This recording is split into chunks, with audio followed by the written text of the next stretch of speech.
आज आपने एक प्रश्न पूछा कि सर 12वीं के बाद की तैयारी कैसे करें, उसका टाइम टेबल कैसे होना चाहिए। जब हम 12th कर लेते हैं तो हमारे जीवन में एक बहुत गोल्डन टाइम आता है। वो गोल्डन टाइम जो हमें बहुत ही मोटिवेट रखता है। हम ग्रेजुएशन में जाते हैं और इसी समय हम भारत की प्रशासनिक सेवा यानी इंडियन एडमिनिस्ट्रेटिव सर्विसेज के बारे में हम बात करना शुरू कर देते हैं। इंडियन एडमिनिस्ट्रेटिव सर्विसेज, भारत प्रशासनिक जो सेवा है हमारी भारतीय, वो हमें एक बदलाव, एक चेंज लाने की पावर देती है। जनरली 12th के बाद जो यूथ होते हैं उसमें से बहुत बड़ी संख्या आज की डेट में जो अवेयरनेस है उनके पास वो बहुत बड़ी है। और वो अवेयरनेस इतनी बड़ी है जहां पर वो बेसिकली इस तरफ मोटिवेट होते हैं कि वो अपनी कंट्री के लिए क्या कर सकते हैं, क्या बदलाव लेकर आ सकते हैं। वो अपनी कंट्री को एक अपॉर्चुनिटी के रूप में देखते हैं कि हमें सिर्फ पैकेज नहीं लेना है, हमें समाज में बहुत बड़े परिवर्तन भी लेकर आने हैं। तो निश्चित रूप से जब हमारे पास इतना बड़ा मोटिवेशन होता है, जब हमारे पास इतनी महत्वपूर्ण चीज़ें होती हैं, तो हमें तैयारी भी उसी हिसाब से करनी होगी। जब हम तैयारी करने जाते हैं तो सबसे बेस्ट टाइम हमारा आफ्टर 12th होता है। आफ्टर 12th की अगर हम बात करें तो निश्चित रूप से हमें अपना ओरिएंटेशन भी तय करना होता है। ग्रेजुएशन के साथ साथ अपनी यूपीएससी की पढ़ाई का टाइम टेबल भी हमें बनाना पड़ता है। और किस तरह से हम अपने इन 2 और 3 सालों का अगर हम तैयारी करना चाहें 21 साल होते होते किस तरह से हम अपने फंडामेंटल स्ट्रांग कर सकते हैं। तो दोस्तों आज मैं आपसे बात करने जा रहा हूं 12वीं के बाद 2 साल की तैयारी का टाइम टेबल क्या होगा। 1 साल आप रिजर्व के रख सकते हैं जहां पर आप अपने आप को इन्वॉल्व करते हुए अपने आप को बहुत तराशते हुए अपनी गलतियों को दूर करते हुए आप तैयारी के अगले स्तर पर पहुंच सकते हैं। So let's start. हम शुरू करते हैं यहां पर। जब आप 12th कर चुके होते हैं, राइट, अगर जब हम 12th कर चुके होते हैं तो हमें एक ओरिएंटेशन की जरूरत पड़ती है। पर्पस ऑफ लाइफ क्या है, हमारा पर्पस ऑफ लाइफ। कई बार जब हम बात करते हैं यानी जीवन का उद्देश्य क्या है, तो पहले के समय में देखा जाता था कि स्टूडेंट जब ग्रेजुएट हो जाता था, जब ज्वाइंट फैमिलीज का एक चलन हुआ करता था, संयुक्त परिवार हुआ करते थे, बड़ी बड़ी फैमिली हुआ करती थी, कोई ऐसा बर्डन नहीं हुआ करता था कि आर्थिक रूप से आपको सक्षम होना है, आर्थिक रूप से आपको स्थापित होना है। तो उस समय ये चीज़ें उतना ज़्यादा मायने नहीं रखती थी। 12th के बाद आदमी को लगता था कि वो ज़िंदगी जी ले। बट धीरे धीरे 1991 के बाद से जैसे जैसे हमारी इकॉनमी ने ग्रो करना शुरू किया और 2000 के बाद से जब हमारे यहाँ कॉम्पिटेटिवनेस यानी प्रतियोगिता बहुत बढ़ने लगी, चाहे वो कॉलेज में एडमिशन लेना हो, चाहे जॉब पाना हो, चाहे वो अच्छे कॉलेजेस में अपनी सीट को बुक कराना हो, सभी जगह एक बहुत ज़बरदस्त कंपटीशन आने लगा। कंपटीशन और अपॉर्चुनिटी बड़ी आई, पैकेजेस बहुत बड़े हुए, सुनहरे सपने आए। आज की डेट में 25 साल 26 साल का यूथ अपने लिए मकान ले पाता है, गाड़ी ले पाता है, जस्ट बिकॉज ऑफ वो कॉम्पिटेटिवनेस उसको अपॉर्चुनिटी भी बहुत देती है। यानी अब जो दायरा है, अब जो पढ़ाई करने का तरीका वो बदल चुका है। अब हम 12th के बाद ही अपने आप को एक तैयार करना शुरू कर देते हैं। और अगर जो पेरेंट्स बहुत अवेयर हैं, हमारे पास बहुत से पेरेंट्स के फोन आते हैं कि हम कैसे अभी अपने बच्चे को तैयारी कराना शुरू कर दें, तो वो बहुत अवेयर होते हैं, वो जानते हैं कि ये जो प्रतियोगिता है बहुत ज़्यादा है और प्रतियोगिता के साथ अपॉर्चुनिटी बहुत अच्छी है। आज एक सामान्य परिवार का बच्चा भी तैयारी करके अपने आप को तैयार करके अपने जो भी कमियां उसको दूर कर सकता है और एक बहुत अच्छा मुकाम हासिल कर सकता है। यानी आफ्टर 12th को तैयारी के बाद अगर हमारी स्थिति हो, चाहे आप किसी बहुत पोस्ट ग्रेजुएशन कॉलेज में जाना चाहते हैं, अपनी लाइफ को एक आयाम देना चाहते हैं, सिविल सेवा में जाना चाहते हैं, तो आफ्टर 12th आज की डेट में बहुत लोग अवेयर होते चले जा रहे हैं। एक बड़ा वर्ग ऐसा भी है जो अभी इसको अवेयर नहीं है, जिनको बहुत अच्छी शिक्षा नहीं मिल पा रही है, जिनके परिवारों में इस तरह का माहौल नहीं है जहां कि वो आने वाले समय के कॉम्पिटेटिवनेस को समझ सकें, उसको डील कर सकें। ऐसे स्टूडेंट जब आफ्टर ग्रेजुएशन पहुंचते तब तक वो उनके लिए बहुत कंपटीशन बढ़ चुका होता है और बहुत लंबा प्रेशर होता है।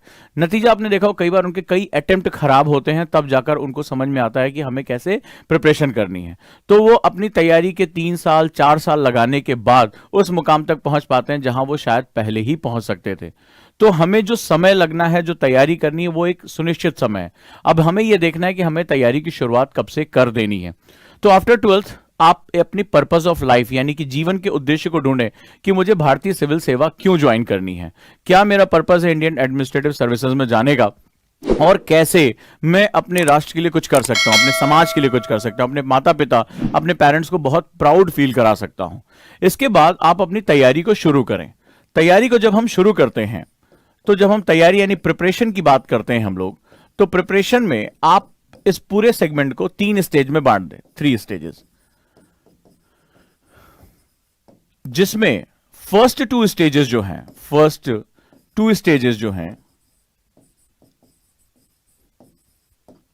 उसको प्रिपरेटरी स्टेज कहते हैं, यानी प्रिपरेशन स्टेज हो गया, प्रिपरेशन स्टेज। और जो थर्ड स्टेज है, जो थर्ड स्टेज है उसको रिफाइनिंग स्टेज कहते हैं, रिफाइनिंग स्टेज। क्या मतलब होता है इसको तैयारी में, इसको क्या कहते हैं तैयारी में? इसका सीधा सा फंडा होता है कि जो पहले दो स्टेज हैं वहां पर हम तैयारी करेंगे। इन पहले दो स्टेजेस में हम फर्स्ट स्टेज में अंडरस्टैंडिंग डेवलप करेंगे, यानी बेसिक्स करेंगे, अंडरस्टैंडिंग। सेकेंड स्टेज में, ये फर्स्ट हो गया और ये सेकेंड हो गया, सेकेंड स्टेज में मेंस, और जिसे हम लोग सीरियस यानी to the point UPSC requirement mains के हिसाब से हम तैयारी, मुख्य परीक्षा की तैयारी कहते हैं, उसको कहते हैं।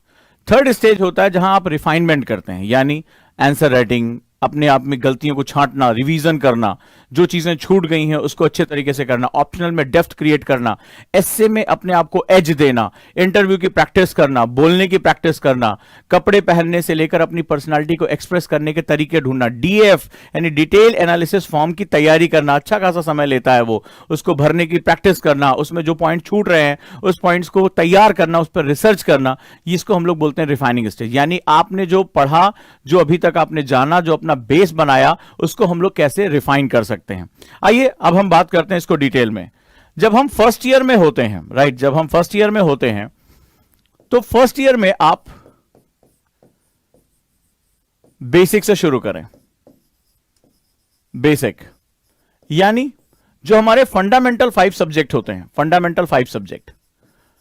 कई बार स्टूडेंट सीधे सीधे बड़ी बड़ी किताबें उठा लेता है और वहीं गलती हो जाती है। फंडामेंटल 5 सब्जेक्ट्स की अगर हम बात करें तो फंडामेंटल 5 सब्जेक्ट में हिस्ट्री यानी इतिहास, ज्योग्राफी यानी भूगोल, पॉलिटी यानी राजव्यवस्था, इकोनॉमी यानी अर्थव्यवस्था, और साइंस यानी विज्ञान। ये 5 सब्जेक्ट हमारे फंडामेंटल 5 कहलाते हैं। इन 5 सब्जेक्ट्स में आगे चलकर मेंस में इनके डेरिवेटिव्स आते हैं, राइट। जैसे एनवायरमेंट है तो वो ज्योग्राफी को बेस बनाकर निकलता है, साइंस को बेस बनाकर निकलता है। आईआर जो होता है वो ज्योग्राफी और पॉलिटी को मिक्स करके आगे बढ़ता है। आर्ट एंड कल्चर हिस्ट्री का ही पार्ट के रूप में वो आगे डेवलप होता है। तो इस तरह से अगर हम देखते हैं जो हमारी एग्रीकल्चर का पार्ट है वो हमारी ज्योग्राफी के पार्ट का ही एक्सटेंशन पार्ट होता है। तो वहां इकोनॉमी और ज्योग्राफी मिलकर जो है वो एग्रीकल्चर के पार्ट को एक्सटेंड करते हैं। तो बेसिकली जब शुरुआत आप करें, जो फर्स्ट ईयर है वो 5 फंडामेंटल सब्जेक्ट के साथ करें, और इसके लिए भी उसके बेसिक्स को समझे, जैसे एनसीईआरटीज, जैसे एनआईओएस को मिक्स कर दें, ठीक है। केवल एनसीईआरटीज नहीं, एनसीईआरटी के साथ साथ एनआईओएस, तमिलनाडु, इन सब बुक्स को जो है वो आप मिक्स करें, अपने बेसिक्स को तैयार करें। और यहां पर जो बेसिक पर्पस होगा वो सिलेबस को पूरा करना नहीं होता। बच्चों से बहुत बड़ी गलती हो जाती है कि वो सीधे यूपीएससी का सिलेबस उठाते हैं और उस पर काम करना शुरू कर देते हैं। नहीं, आप अगर फर्स्ट ईयर में हैं तो आप पहली कोशिश ये करेंगे कि आप अपने फंडामेंटल्स को अच्छा कर लें। फंडामेंटल्स को यानी कि सब्जेक्ट क्या कह रहा है, अंडरस्टैंडिंग क्या है, what is the language of the subject, how it is going, how it develop. अगर मैं पॉलिटी की बात कर रहा हूं तो सबसे पहले डेमोक्रेसी क्या होती है, कॉन्स्टिट्यूशन क्या है, डेवलपमेंट ऑफ कॉन्स्टिट्यूशन क्या रहा, हमारी पार्लियामेंट कैसे काम करती है, वर्किंग ऑफ कॉन्स्टिट्यूशन क्या रहा, रादर दैन कि मैं लक्ष्मीकांत पर जाऊं और बड़ी बड़ी चीजों को पढ़ूं और वहां पर जो है वो अपने आप को उलझता हुआ महसूस करूं। सो हमें कॉन्स्टिट्यूशनल डेवलपमेंट में हमें जानना है हमारा समाज कैसे डेवलप हुआ, हमारी जो डेमोक्रेसी वो कैसे डेवलप हुई, अदर वे ऑफ रूलिंग्स क्या है, तो हम इसके बारे में एक बेसिक अंडरस्टैंडिंग रखें।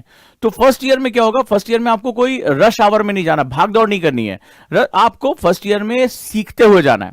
साथ ही साथ फर्स्ट ईयर में न्यूज़पेपर, राइट, आदत डालनी है, न्यूज़पेपर पढ़ना है। कोई बहुत नहीं है कि आपको उसके नोट्स बनाने हैं, उसको रटना है, नहीं, आपको न्यूज़पेपर पढ़ने की आदत, थोड़ा थोड़ा लिखने, डायरी लिखना, एक दो इजी क्वेश्चन लिखना, इनको आप 15 मिनट 20 मिनट में आपने कुछ एक दो क्वेश्चन, सिंपल से क्वेश्चन बनाए और उनको लिखना शुरू किया। मतलब जो आप सोच रहे हैं उसको आप लिख पा रहे हैं। और न्यूज़पेपर रेगुलर पढ़ने की आदत डालना, सिर्फ पढ़ लिया, लाइब्रेरी में जाकर कॉलेज की पढ़ लिया, कैंटीन में जाकर पढ़ लिया, बीच में कोई रिसेस है, टाइम मिल रहा है, वहां जाकर पढ़ लिया, इसके लिए कोई स्पेसिफिक टाइम नहीं निकालना है। तो आपका ये जो बेसिक है ये आपका होना चाहिए, और लगभग आप average 3 to 4 hours, 3 to 4 hours maximum college के बाद आप निकाल सकते हैं। 3 आवर्स निकाल सकते हैं, या मैक्सिमम से मैक्सिमम आप 4 निकाल लें फर्स्ट ईयर में, मोर देन इनफ है, मोर देन इनफ। इससे ज्यादा आपको प्रेशर लेने की जरूरत नहीं है। आपको सिर्फ चीजें पढ़नी है। 1 घंटा आपने हिस्ट्री पढ़ ली, या 1 घंटा आपने ऑनलाइन क्लास कर ली, आप कॉलेज में भी गए, बीच में टाइम मिल गया, रिसेस मिल गया, आपने न्यूज़पेपर हल्के हल्के पढ़ लिया, आपको बस पता चला डेवलपमेंट क्या हो रहा है, अमेरिका के बारे में क्या कहा जा रहा है, इंडिया के बारे में क्या कहा जा रहा है, रशिया क्या कर रहा है, कोविड का क्या जो है, तो आपने हल्का हल्का सबके बारे में पढ़ लिया, आपको एक बेसिक जानकारी हो गई, तो आपके दिमाग में वो कंटिन्यूटी आ रही। अभी आपको कोई टास्क यानी कोई डिजायर नहीं है कि मुझे ये सिलेबस इतने दिन में पूरा करना है। सो ये रहा हमारा फर्स्ट स्टेज और ये रहा हमारा टाइम कि आप इतना मैनेज कर लें। जब छुट्टियां हो रही है कॉलेज में, जब वीकेंड पे छुट्टियां मिल रही, उस समय आप जो लैग है, मान लीजिए किसी दिन आपने 2 घंटा पढ़ा, आप लगातार 2 ही घंटा पढ़ रहे हैं, तो आपको वीकेंड पे छुट्टियां मिल गई हैं या कॉलेज में बहुत ढेर सारी छुट्टियां भी होती, आपने उसको वहां पर पूरा कर लिया। उस दिन आपने 4 घंटे 5 घंटे से ज्यादा पढ़ लिया किसी वीकेंड पे संडे को, और उसको सारा जो है वो मेकअप कर लिया। तो इस तरह से एक कॉन्टिन्यूटी बनी रहेगी। स्टूडेंट क्या सोचता है, कई बार ये मैंने प्रैक्टिकली देखा है कि अभी हम क्या करेंगे, हम फाइनल ईयर में पहुंचेंगे तब हम जो है तैयारी करना शुरू करेंगे। उसमें एक प्रॉब्लम ये आ जाती है कि आप, ठीक है, आपको अपना कॉलेज लाइफ एंजॉय करने का मौका मिलता है, आप पूरी लाइफ जीते हैं, बहुत अच्छी बात होती है, लेकिन ऐसा देखा गया है कि जब आपने 12th क्लास में अपनी लाइफ का एक पर्पस बनाया था, आप जोश में थे, 12वीं के बाद हमारी जो एनर्जी होती है बहुत हाई होती है। ये देखा गया कि कॉलेज की मस्ती में और तमाम तरह के ऑप्शंस और आते हैं, दोस्त कुछ और कर रहे हैं, कोई बिजनेस के बारे में सोच रहा है, तो हम कुछ कट ऑफ हो जाते हैं। एक बहुत बड़ा स्टूडेंट का चंक जो होता है वो तुरंत के तुरंत वापस सिविल सर्विसेज पर नहीं आ पाता, यानी 12th पे जो आपने पर्पस ऑफ लाइफ तय किया था वो आप हासिल नहीं कर पाते हैं, और आप बहुत लंबे समय बाद आपको याद आता है, अरे मैंने तो भारतीय सिविल सेवा का जो है वो सोचा था कि मैं इंडियन एडमिनिस्ट्रेटिव सर्विसेज में जाऊंगा, आईएएस में जाऊंगा, आईपीएस बनूंगा। तो वो तब होता है जब आपका कोई साथी का, आपके क्लास में पढ़ने वाला कोई चुपचाप रहने वाला लड़का अचानक से एक दिन रिजल्ट आता है और देखा जाता है कि भाई उसका सिलेक्शन हो गया। उस दिन आपको अचानक से याद आता है, अरे मैंने भी तो कसम खाई थी फर्स्ट ईयर में कि मुझे भी तो सिविल सर्विसेज को क्रैक करना है। फिर आप वहां से वापस आते हैं और वहां तैयारी शुरू करते हैं, बट तब तक आप जो है वो अपने बेसिक फंडामेंटल से कट ऑफ हो चुके होते हैं, जिसका खामियाजा ये भुगतना पड़ता है कि आपको ज्यादा टाइम लग जाता है। इस प्रक्रिया में टाइम आपको कम लगेगा। क्यों? अभी ये भी जान लो। अपनी 12th क्लास में आप अगर साइंस साइड से हैं तो साइंस पढ़कर आए होंगे, आप इकोनॉमिक्स से हैं तो आप इकोनॉमिक्स पढ़कर आए होंगे, आप अगर आर्ट से होंगे तो आप इनमें से कोई सब्जेक्ट पढ़कर आए होंगे, अभी ताजा ताजा आपके दिमाग में है। आपने एनआईएस पढ़ा होगा, एनसीईआरटीज पढ़ी होंगी, तो वो अभी आपको सिर्फ रिवीजन फॉर्म में लेकर जाना है, या आपको इस पर थोड़ा सा प्लस पॉइंट ऐड ऑन करना है, और वो कंटिन्यूटी में स्मूथली सेल कर जाएगा, और वो दोबारा सुनते सुनते आप कभी भी उसको भूलेंगे नहीं, और वो आपके दिमाग में सेटल हो जाएगा। लेकिन अगर आप इसको साल 2 साल छोड़ देते हैं और तब आप जाकर किसी चीज को उठाते हैं, तो वहां से वो एक कट ऑफ हो जाता है और हमें एक नई शुरुआत करनी पड़ती है। ये एक बहुत छोटा सा फर्क होता है, लेकिन इस फर्क की कीमत बहुत बड़ी होती है। 1 या 2 अटेम्प्ट एक्स्ट्रा हमें देकर यह काम करना होता है। आगे बात करते हैं और सेकेंड ईयर के बारे में बात करेंगे। सेकेंड ईयर का जो टाइम होता है वो हम मेंस के चारों पेपर यानी जीएस के 4 पेपर 1, 2, 3, 4 इस पर लगाते हैं, क्योंकि अब हमें अपने बेसिक फंडामेंटल्स क्लियर हो चुके हैं, हम उसके बारे में जान चुके हैं। तो अब हम उन चारों पेपर्स के बारे में बात करेंगे। साथ ही साथ ये वो टाइम होता है जब अपने ऑप्शनल पर आप बहुत फोकस करना शुरू कर देते हैं। ऑप्शनल अब तक आप चूंकि जीएस पढ़ चुके होते तो आपको अंदाजा काफी कुछ हद तक लग जाता है। सबसे बड़ा बेनिफिट यही होता है जल्दी तैयारी करने का कि ऑप्शनल में आप गलतियां कम करते हैं। आपको क्या, बहुत बड़ी संख्या जिन बच्चों का क्वालिफिकेशन नहीं होता, जो क्वालिफाई नहीं कर पाते, वो ये होते हैं कि आपने किसी का सुनकर ऑप्शनल कर लिया, भाई उसने फलाने ने इस ऑप्शनल से किया है, आपका नेचर ही नहीं है ऑप्शनल में, और आपने उसको चुन लिया कि भाई उस फलाने टॉपर ने लिया तो हम भी ले लेंगे। तो ऐसी कंडीशन में क्या होता है कि वहां पर बहुत बड़ी गलतियां हो जाती हैं। यहां जब आप बेसिक जीएस पढ़ चुके होते हैं, आप सब्जेक्ट से गुजर चुके हो, तो आपको काफी हद तक अंदाजा हो जाता है कि मेरा ओरिएंटेशन ज्योग्राफी की तरफ है, मेरा ओरिएंटेशन साइंस की तरफ है, इकोनॉमिक्स की तरफ है, हिस्ट्री की तरफ है। तो आपको धीरे धीरे अपना ओरिएंटेशन पता चल जाता है और आपको ऑप्शनल चुनने में बहुत आसानी होती है। और ऑप्शनल जिसने सही चुन लिया और सही तरीके से तैयार कर लिया और 300+ मार्क्स जिसका टारगेट सेट हो गया, अगर वो ले आ पाया, तो दुनिया की कोई ताकत इसका सिलेक्शन होने से नहीं रोक पाती है।